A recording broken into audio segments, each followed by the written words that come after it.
We will produce in the United States Senate Ukraine funding 60 or 70 billion, not 24, to get them through next year. We haven't lost one soldier in the Ukraine. We spent less than 5% of our military budget. 50% of the Russian army has been destroyed by the Ukrainians. They would be at Crimea already if the administration hadn't been so slow in giving weapons. If we pull the plug on Ukraine, that's 10 times worse than Afghanistan. There goes Taiwan. To stop funding Ukraine is a death sentence for Taiwan. Putin will keep going. You missed all of World War II if you don't know how this movie ends. To the Republicans who say Ukraine doesn't matter to us, you're wrong. Respectfully, you're wrong. The war gets bigger, not smaller. There goes Taiwan. If Ukraine can beat Russia, China's less likely to invade Taiwan, and Putin gets stopped. This is my video update from Budapest, Hungary on this Monday morning, October the 2nd.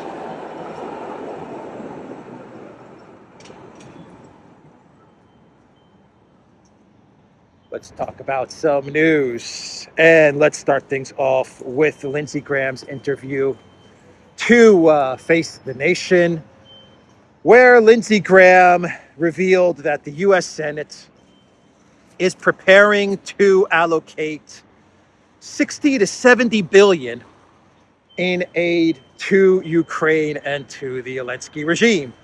Not 24 billion that Biden is asking for, but 60 to 70 billion. That is what the U.S. Senate is preparing to hand over to Ukraine in the next year. This is a tweet from Rand Paul. When I said I'd do everything I could to stop the U.S. government from being held hostage to Ukraine, I meant it. We cannot continue to put the needs of other countries above our own.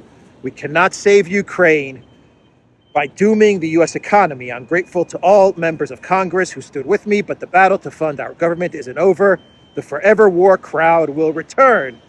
Yes, they will. They will absolutely return. They are returning.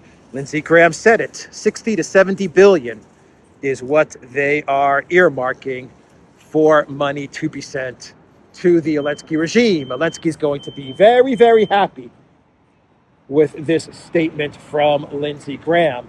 60, 70 billion. I could buy many, many homes with 60, 70 billion dollars. Many, many homes. So, yeah, that's Lindsey Graham, the warmonger Neocon senator from South Carolina. And in the interview, you also heard Lindsey Graham talking about the fact that Ukraine must be funded in order to deter China from invading Taiwan. We see this linkage now in the Neocon narrative. They've linked Ukraine to Taiwan. That is exactly what they have done. Ukraine is now connected to Taiwan. Russia, of course, is connected to China. Ukraine has to defeat Russia in order to defeat Putin, and this will in some way deter or defeat China and prevent China from invading Taiwan. This is the linkage that they've created in the narrative now.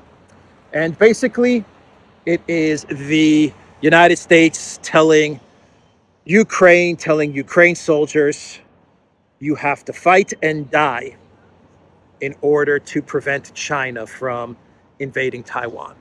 That's basically what they are saying. And in this interview, you also heard Lindsey Graham bring up World War II once again, right?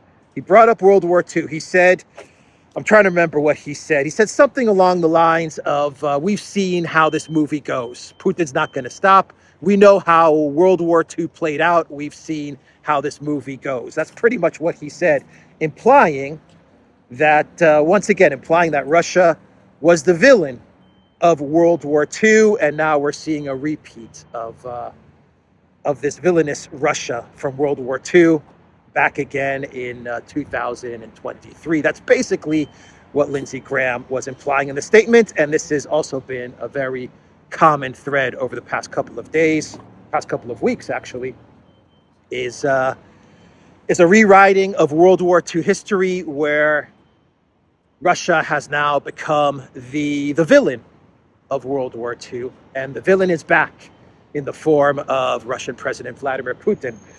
So we have linkage between Ukraine and Taiwan. We have a rewriting of history, World War II history, where Russia is the villain. We have 60 to 70 billion US dollars being planned to be sent to the Zelensky regime.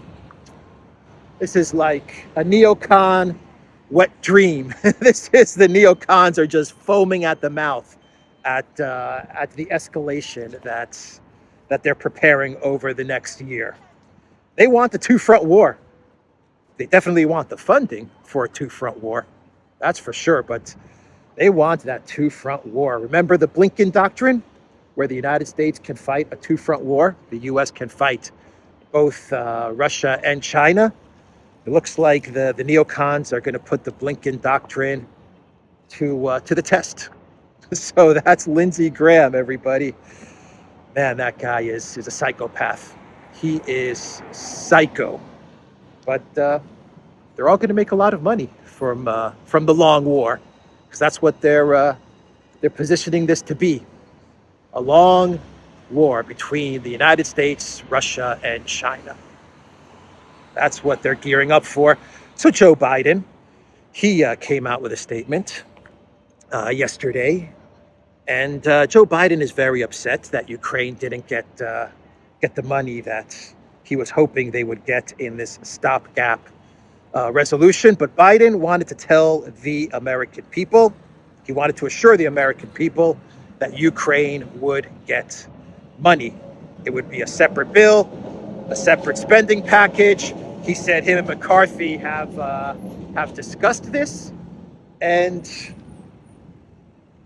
America, the American people, should not be distressed. They're going to make sure that Zelensky gets the $24 billion. Biden said that he expected the Republican House Speaker, Kevin McCarthy, to keep his commitment to secure passage and support needed to help Ukraine. We have time, not much time, and there's an overwhelming sense of urgency, stressed Biden. Stop playing games, get this done. And I want to assure our American allies and the American people and the people of Ukraine that you can count on our support. We will not walk away. I want to assure the American people that we're going to get your money to Zelensky. Biden, Professor Biden. So Borrell, he was in Kiev. He made a trip to Kiev, and Borrell said that the EU couldn't care less if the U.S. gives money to Ukraine or not, because the EU, they have, what did Borrell say? They have a permanent structure, and it does not depend on the decisions of other nations or the results of the Ukrainian operations. So if the U.S. wants to give money to the Zelensky regime, that's cool. If they don't want to give money to the Zelensky regime, no problem. The European Union has a permanent structure in perpetuity forever to give money to the Zelensky regime. This is the chief diplomat for the European Union, Jungle Joseph Borrell. Borrell said, and I quote, "We are facing an existential threat for Europe." He added that if Brussels wants the Ukrainian troops to be more successful, we have to provide them with better arms and quicker. The chief diplomat for the European Union. Let's not travel to Kiev and talk about negotiations or peace or a ceasefire. No. We have a permanent structure in place to make sure you're going to get money from the EU forever. Even if the US pulls out, even if the UK pulls out, we're going to make sure that we get money to you, Zelensky, forever, ever, ever. Ever, ever? Ever, ever. Forever. It's a permanent structure. It's permanent. And we need more weapons, according to the chief diplomat. We got to get more weapons to Zelensky. That's how diplomacy is done. Diplomacy is conducted on the battlefield. We got to get more weapons to Ukraine and get those weapons to Ukraine faster. So the big news over the weekend, connected to Ukraine, but not just about Ukraine, is the elections in Slovakia, where we had Robert Fico and his Smer party. They won the parliament elections in Slovakia, and now they are going to be tasked with forming a coalition government. They won around 24% of the votes, so they are going to absolutely have to form a coalition. Let's see if they can do it. Let's see if the Smer party can get together a couple of more parties and form a coalition to govern Slovakia. Of course, this election is important because Robert Fico, he ran on a platform of no more money and weapons to Ukraine. He said Slovakia and the people of Slovakia have bigger problems than Ukraine. That is what he said, and he is exactly right. And that message can carry over to any country. Definitely any country in the collective West, in the European Union, the United States, Canada. They all have much bigger problems than Ukraine.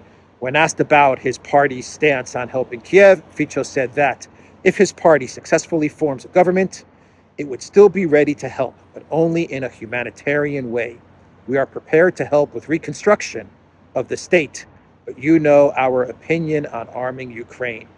So let's see if he could form a coalition government. There's going to be a whole ton of pressure placed on Slovakia now from the European Union, from the United States, from the globalists. You know that they are going to pile on the pressure on Slovakia and on Robert Fico. They're going to look for scandals. They're going to try to find corruption. They're going to get the media focused in on trying to smear the possible new coalition government. Robert Fico, the Smer party, and the coalition. They're going to get the media to go after them big time. You already are seeing the media call Fico and his party. They're calling them Putin puppets, Putin Kremlin propagandists. CNN World, pro-Russian politician wins Slovakia's parliamentary election. Here's another one from Reuters. Pro-Russian ex-PM Fico wins Slovak election, needs allies for government. And the New York Times, they also ran an article saying that the new government in Slovakia is going to be pro-Kremlin, Putin stooges, Putin puppets, and stuff like that. So that is the big news. You had one country, where I am right now, Hungary, and the government of Viktor Orbán, that was promoting a ceasefire, peace, and negotiations, and was saying that no more money should be sent to the Zelensky regime because there are bigger problems that need to be addressed. And now you have a second, perhaps, possibly, let's not get too far ahead of ourselves, we could possibly have a second government in the European Union that could be talking about peace, ceasefire, and negotiations. But the European Union, they actually came out with a statement, and the European Union, well, here's another title from the New York Times. Unease in the West as Slovakia appears set to join the Putin sympathizers. You see what I mean? They are going to smear Slovakia big time. I mean, big time. The European Union deputy head of the Commission, Vera Jourova, she actually came out with a statement and said that perhaps these elections were rigged by the Kremlin, that there may have been Kremlin interference in these elections. My God. European Commission Deputy Head Vera Jourova on Russian interference in the Slovak elections.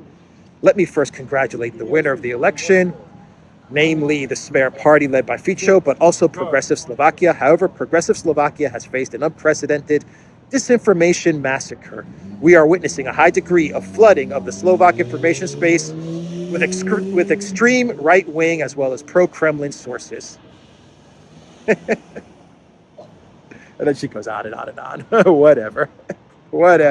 They control the entire information space, but it's Russia that's interfering in the election. Disinformation from Russia.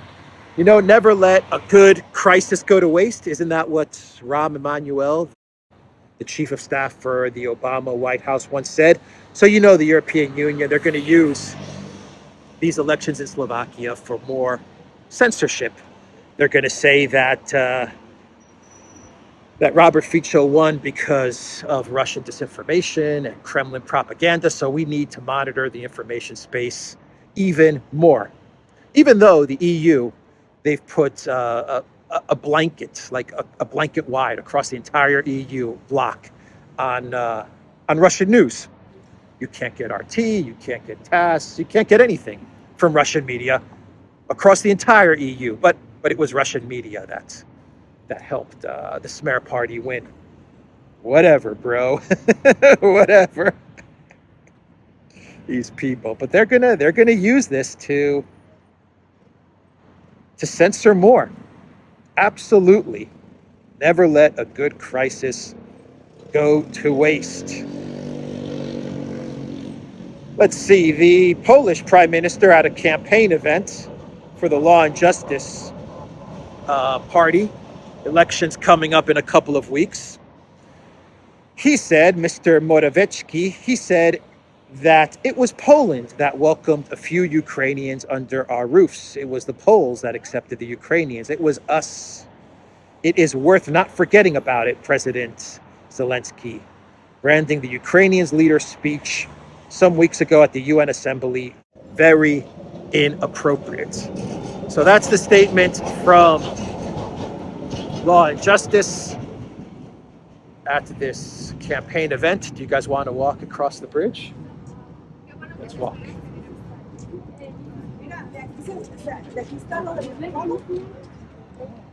Mr. Morawiecki speaking at this campaign event. And I find it interesting that Law and Justice, for a year and a half, they were the one party that was best buddies with the Zelensky regime. And now 2 weeks before the elections, they're like the Zelensky regime's worst enemy. All of a sudden, they've turned on Zelensky. For a year and a half, they were BFFs. Duda would hug and kiss Zelensky every time he saw him. Now, he's like, just get away. Don't touch me, Volodymyr. Oh, boy. Politicians. These politicians. So Ben Wallace, the ex defense secretary, defense minister for the UK, he had an interesting statement yesterday. Now, the new defense minister, Grant Shapps, I believe is his name. I always forget his name. The new defense minister for the UK, he said yesterday that in an interview with The Telegraph, that the Royal Navy was going to enter the Black Sea and they were going to protect the new corridor for the new grain setup that Zelensky has put in place. They're going to enter the Black Sea and protect ships in this new grain corridor. And he said that the UK was going to send military trainers, boots on the ground in Ukraine, to train Ukrainian soldiers, in Ukraine. And a couple of hours after that interview was published on The Telegraph, UK Prime Minister Rishi Sunak, he had to come out with a statement saying that whatever the UK defense minister said about the Royal Navy and boots on the ground in Ukraine, not true.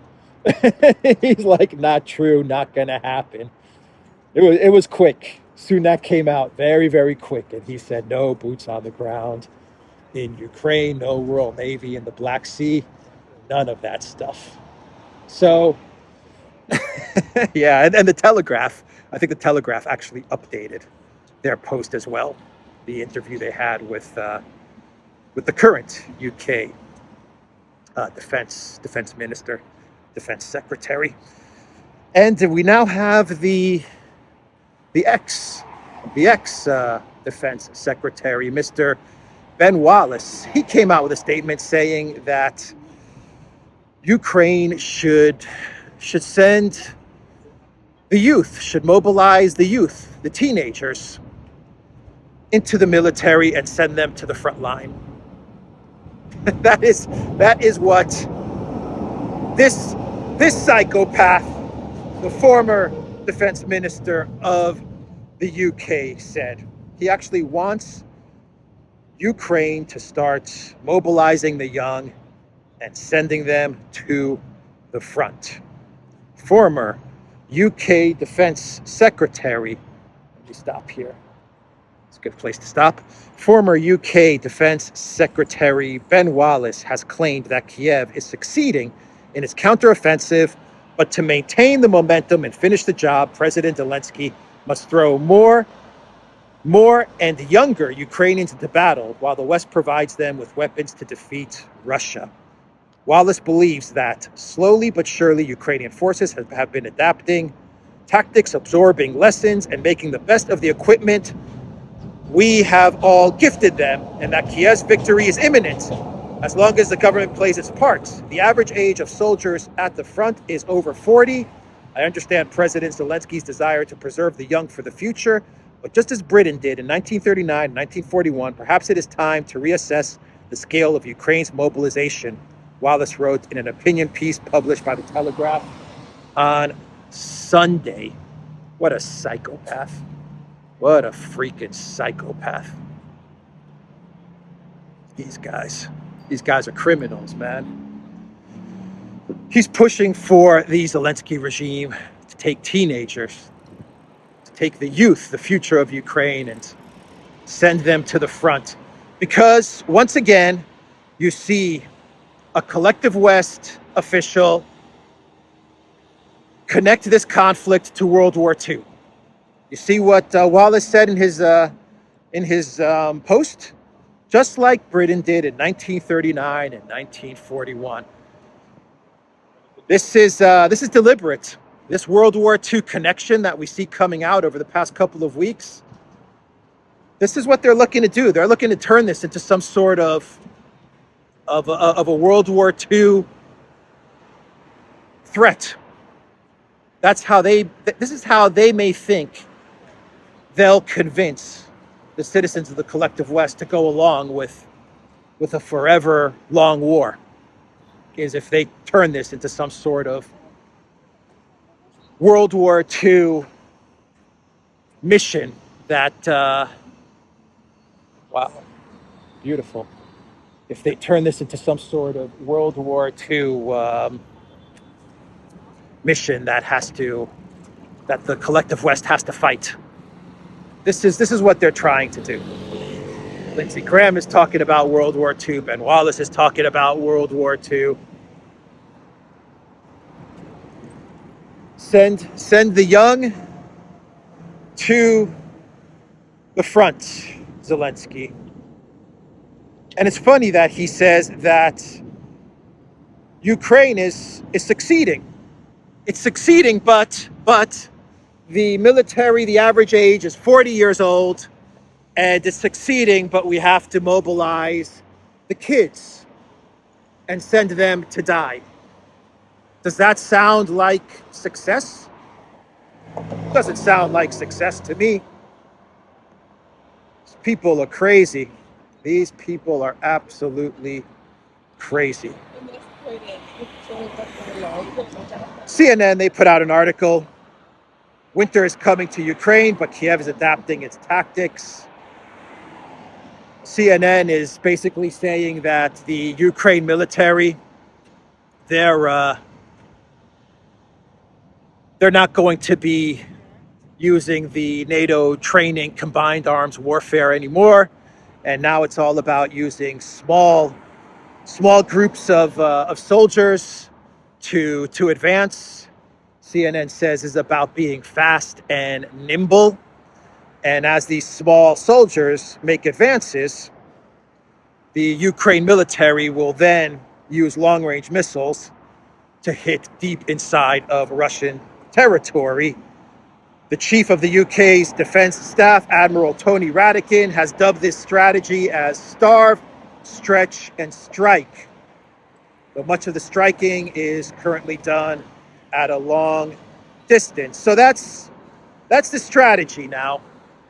That is how Ukraine is going to reach Crimea, which is 100-something kilometers from where they are. They're going to reach it on foot with small forces making advances on foot. Small and nimble is the answer, is what CNN is saying in this article. Small and nimble forces on foot are going to make it to Crimea. This is how they're going to break through the Russian defenses, while at the same time Ukraine uses long-range missiles. CNN says that Ukraine will absolutely get ATACMS and absolutely get Taurus missiles, and they're going to use these long-range missiles to hit at Russia, to damage Russia's air defenses, to damage Russia's supply lines. And this is the strategy now.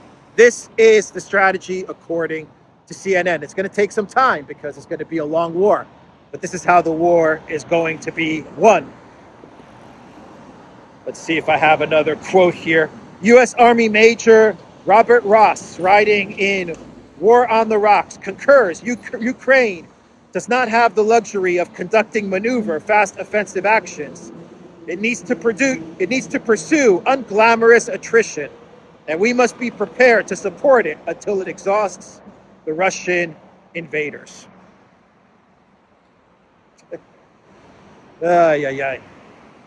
All right. I think I can end this video there. Maybe do one clown world. Let me see here if I have anything else.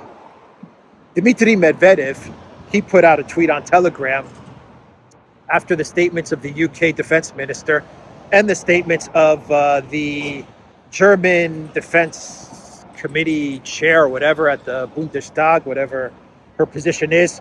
This is what Dmitry Medvedev said. The number of idiots in power in NATO countries is growing. One newly minted moron, the British Secretary of State for Defense, decided to move the UK military training of Ukrainian soldiers into Ukraine. That is to turn the British military instructors into our armed forces as legal targets, while being fully aware that they will be ruthlessly eliminated, and this time not as mercenaries, but as British NATO specialists. Another fool from Bundestag, the chairwoman of German Defense Committee with an unpronounceable surname, is clamoring to immediately provide the Banderovtsky with Taurus missiles to enable the Kiev regime to hit deep into Russian territory to weaken the supply of our army. It is in accordance with international law. Well, in that case, the strikes against the German plants which produce these missiles will also fully correspond to international law. Really, these halfwits are actively pushing us to World War III. I think this tweet kind of ties up my video very nicely today. They want some sort of World War III. I can't quite figure it out how they're looking at this, the warmongers, the neocons, the neolibs, the globalists. But they're trying to weave in this World War II narrative. They're trying to make this into some sort of a fight that the West has to engage in. It's the mission of the West to stop Putin, to stop China. This is very much like World War II. And this is how they're trying to package this. And as Medvedev said, we have a number of idiots and minted morons, a newly minted moron, minted morons. We have a bunch of idiots and newly minted morons who are pushing us into a type of World War III escalation. So let's do a quick clown world. This will be a quick one because I think this video may be a bit long. But let's do a clown world from, how about a tweet from Elon Musk? Elon Musk tweeted out today, when it's been 5 minutes and you haven't asked for $1 billion in aid. And it's a picture of Zelensky. I guess Zelensky in class or something as a student. I don't know. But that's the meme. When it's been 5 minutes and you haven't asked for $1 billion in aid. That's Elon Musk. So I think we know where Elon Musk stands in all of this, even though he's involved with Starlink and now Star Shield, which is what the Pentagon is going to use Starlink for.